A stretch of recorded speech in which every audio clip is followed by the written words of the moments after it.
आज हम बुंदेलखंड के सफर पर निकले हैं। मेरी इस यात्रा के साथ ही ये 4 बच्चे भी हैं।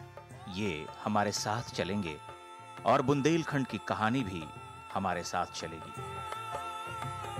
बचपन से जवानी और बुढ़ापे तक की जीवन यात्रा में बुंदेलखंड के कई पड़ाव आएंगे।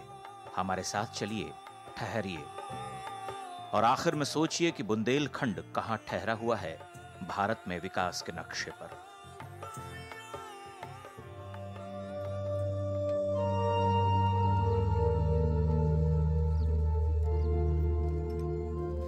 बुंदेलखंड में कर्ज और आर्थिक तंगी के चलते 1 महीने में दर्जन भर किसानों ने अपनी जान दे दी। कर्ज में डूबे यहाँ किसान जितना रोना धोना करता है, अफसर की उतनी ही बनाती है। सरकारी आंकड़ों में किसान आत्महत्या नहीं करता। उनके रिकॉर्ड में तालाब लबालब हैं, हैंडपंप कभी सूखे नहीं, नदियां उफान पर हैं। लेकिन मैं ये जरूर कहूंगा कि बुंदेलखंड अब रेगिस्तान बनता जा रहा है। नदी की जलधारा गड्ढों में सिमट गई है, पानी सड़ने लगा है। कहते हैं अगला युद्ध पानी के लिए होगा। वो यहाँ सच होता दिख रहा है। पानी के लिए दीवार बन गई है, अगड़े पिछड़ों की लड़ाई शुरू हो गई है। यकीन नहीं होता तो जरा गौर से ये कहानी भी सुन लीजिए।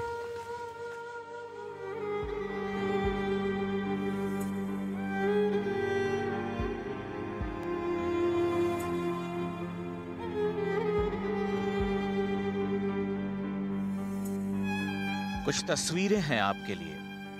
तस्वीरों के पीछे की कहानी भी साथ चलेगी, लेकिन पहले इन्हें देखिए।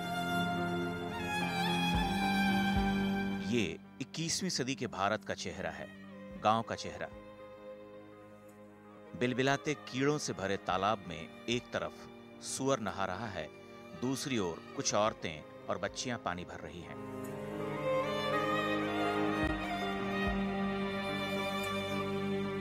ये बुंदेलखंड के हमीरपुर का बिल्हौरा गांव है।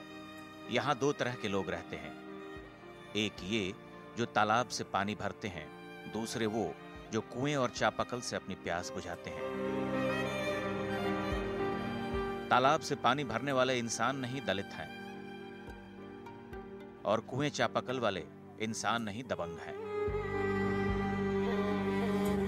सूरज के ताप से जब धरती धौंकनी बन जाती है, तब इनके बच्चे भांड और दूसरे बर्तन समेटे इस तालाब की ओर रवाना होते हैं। कुएं खाली पड़े रहते हैं, चापाकल सामने होता है, लेकिन क्या मजाल कि ये हाथ लगाएं। ऐतराज मानते, भेदभाव का और छूत विचार मानते हैं। न कुआं में पानी भरने देते हैं, न हैंडपैप में। कुआं में कहते हैं कि चढ़ोगे तो उठा के कुआं में फेंक देंगे।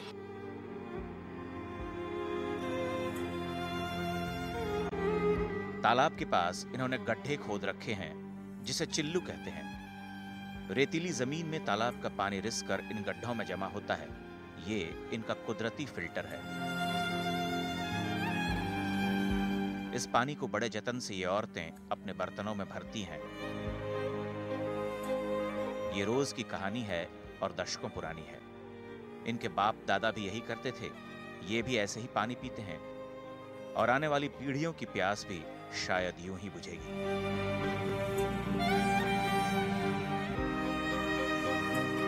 पानी की ये व्यथा कथा हमने भी सुनी, फिर हमारी आंखों में शर्म का पानी आया।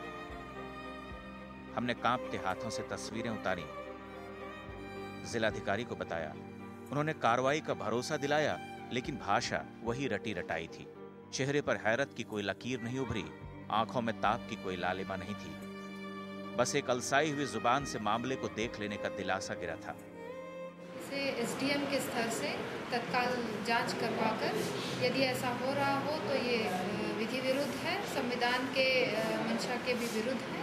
इसके विरुद्ध कार्रवाई भी की जाएगी।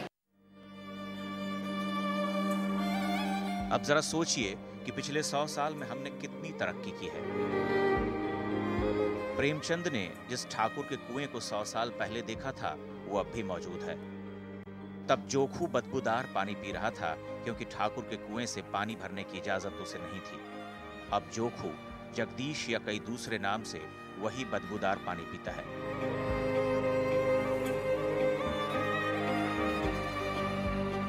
जातिवाद के मैले को समेटे हुए वो पानी कुएं के भीतर आज भी ठहरा हुआ है।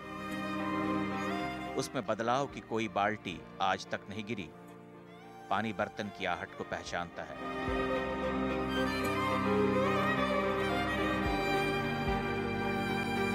आजाद भारत के सैकड़ों गांवों के दलित अब भी ऐसे ही चिल्लू खोदकर अपनी प्यास बुझाते हैं, लेकिन खुद को श्रेष्ठ समझने वाले चुल्लू भर पानी में डूबकर भी नहीं मरते।